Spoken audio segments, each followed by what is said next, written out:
Hi guys, and welcome back to I can't even say my own channel name. It's been that long. Hi guys, and welcome back to Seduced by Novellas. I'm Leanne, and today I thought I'd give you a little update about what me and Danielle are doing and why we haven't been posting so often. So basically, for me, I get really anxious when I turn the camera on. So yeah, that's been a bit of a challenge.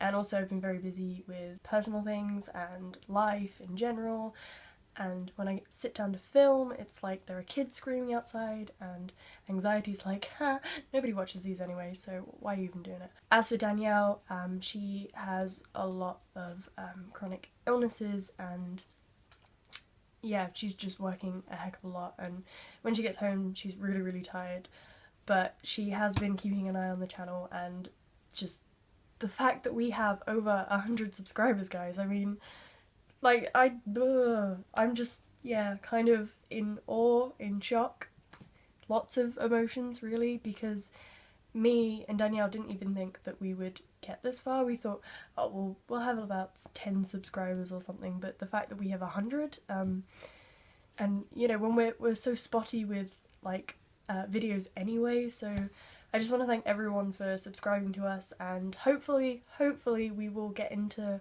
more of a routine and you will be seeing videos from at least me, because like I said in my last video in the comment box, I love doing this, and you know, it fills me with such happiness. So but yeah, so that's just a little update from the both of us. I mean, it says in our description that we post every Tuesday and Friday and sometimes Sundays. That's obviously going to be a bit, you know, wonky, so it might only be a Tuesday, or it might only be a Friday, or it might not be at all that week, but yeah, so I will try and do my best to actually pump out some content, because I have got so many ideas, guys, so many ideas, so yes, look forward to that at some point. Okay, so we do want to make a video that basically celebrates those 100 subscribers. We're still sort of deciding what we want to do, and if we want to do it together or if we want to do two separate videos, so look forward to that as well. So the next part of this video is a little book haul. I've been holding on to these books since December of last year, obviously. Duh. So last December on Tumblr there was a whole month of was it a readathon? Readathon? It was a readathon. It was a hashtag readwomen readathon, which is where you only read books by women. This was started by Manda from, I think she's Lady Book Mad. She changed her L at some point. Anyway, so I decided to participate in this, but at the same time I was also trying to read 100 books by the end of the year. So I mentioned this to one of my ladies, and she just gave me a crap ton of books, like short fiction, well, one of them's actually quite chunky, but short fiction, all written by women, apart from one, but we'll let that slide and we'll include it in this haul anyway, because, yeah, you know. Okay, so the first book I have is Margaret Drabble's The Gifts of War, and this is a Penguin modern classic. I don't know anything about any of these books, so I'm just going to read you the blurb on the back, basically. So, one of the most acclaimed novelists of her generation, Margaret Drabble is an unmatched observer of post-war English lives, portraying social change, sexual liberation, landscape, class, and the messy complications of human relationships with intricacy and honesty. In these two stories of lives colliding, a mother buying a birthday gift has her dreams destroyed, and a honeymoon leads to unexpected epiphany. Okay, sounds interesting. So there's that one. The next one is Eileen Chang's Red Rose, White Rose, and this is another modern classic by Penguin. Again, in Eileen Chang's eloquent novel, Zhen Bao is a devoted son, a diligent worker, and guarded in love. But when he meets a friend's spoilt, spirited, desirable wife, he cannot resist her charms, or keep their relationship under his control. As he succumbs to passions and resentments, Red Rose, White Rose is both sensual and restrained. Interesting. I really like the author picture at the back there, and Margaret Drabble has one as well, which is quite nice. I mean, they're very simple, but they're very effective. The next one is Kingly. Kingly? What the heck is Kingly? Kingler? The next one is Kingsley Omise, Dear Illusion, another modern classic from Penguin, and this is the one that's actually written by a man. In this wry-piercing short story from one of the greatest of all British post-war writers, an ageing poet considers the value of his art and of the critics who have found genius in it. Then, with his final work, he exercises a unique revenge. Okay. The next book is J.L. Carr's A Month in the Country, and this is another Penguin classic, but this is the giant version. I really like this front cover, it's really nice. So this one is a damaged survivor of the First World War. Tom Birkin finds refuge in the village church of Oxgodby, where he is to spend the summer uncovering a huge medieval wall painting. Okay. Immersed in the peace and beauty of the countryside and the unchanging rhythms of village life, he experiences a sense of renewal and belief in the future. Now an old man, Birkin looks back on that idyllic summer of 1920, remembering a vanished place of blissful calm, untouched by change, a precious moment he has carried with him through the disappointments of the years. So, yeah, there's that one. The next one is The All of It by Jeanette Hayen, and this is a Harple? Is that like Deadpool and Harper mixed together? God damn it, guys, god damn it. This is published by Harper Perennial, and it's a floppy paperback, so I'm assuming she got it from America or Canada. Do Canada have floppy paperbacks? I don't know. So a quote on the front from the New York Times Book Review says, "An elegantly written, compact and often subtle tale of morality and passion that gives voice to an age-old concern in a fresh way."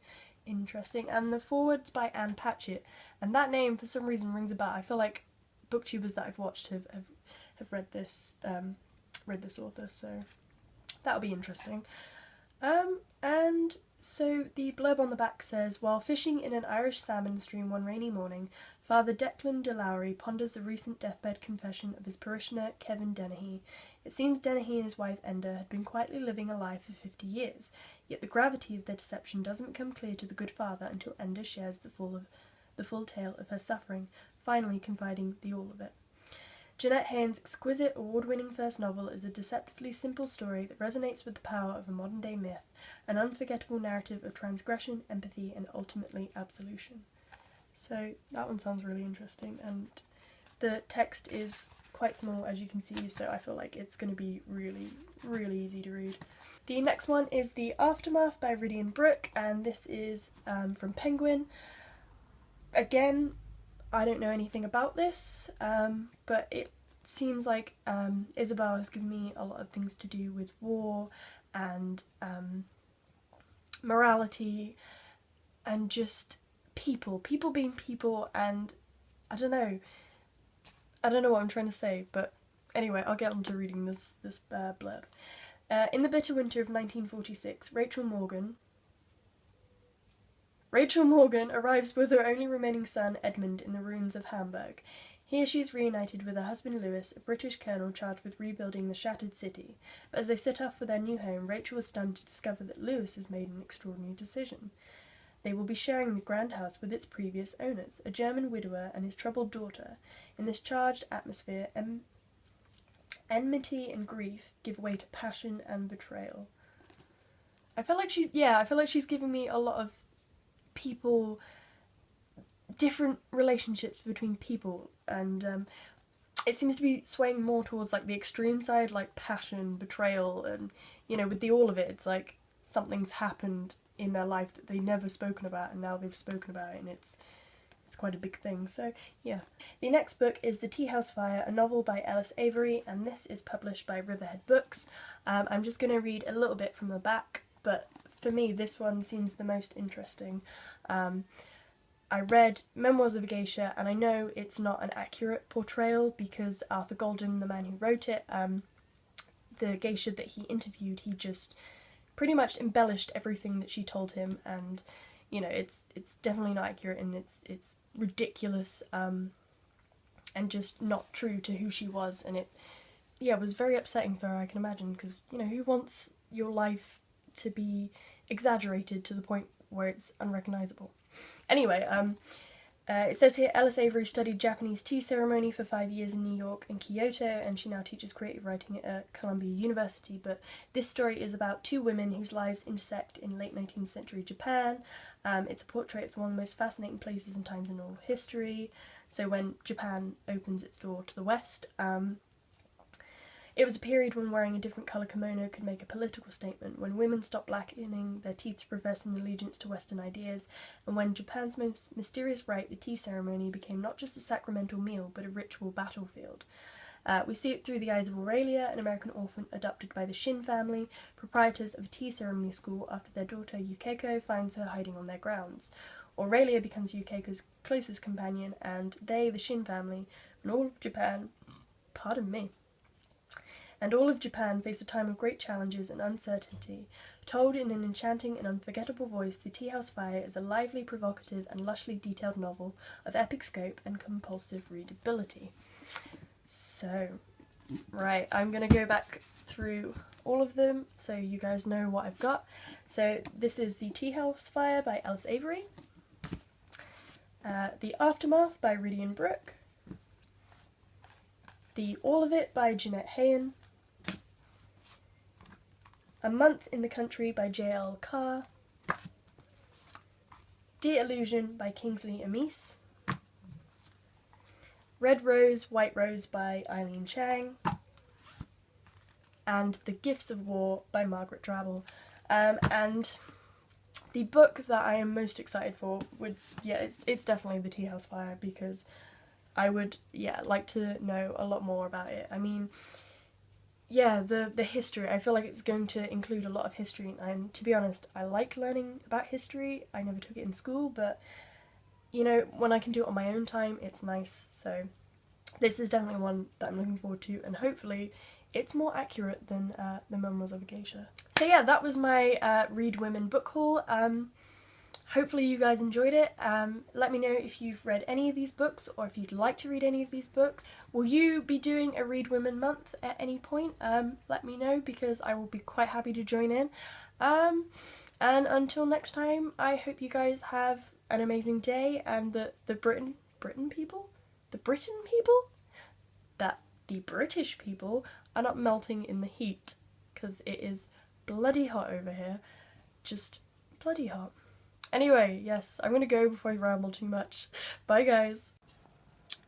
A quick change of location, but I'd like to scratch my chin and record it. No. Oh, why am I so weird? Ugh, this is me in real life, guys. I do things like this all the time.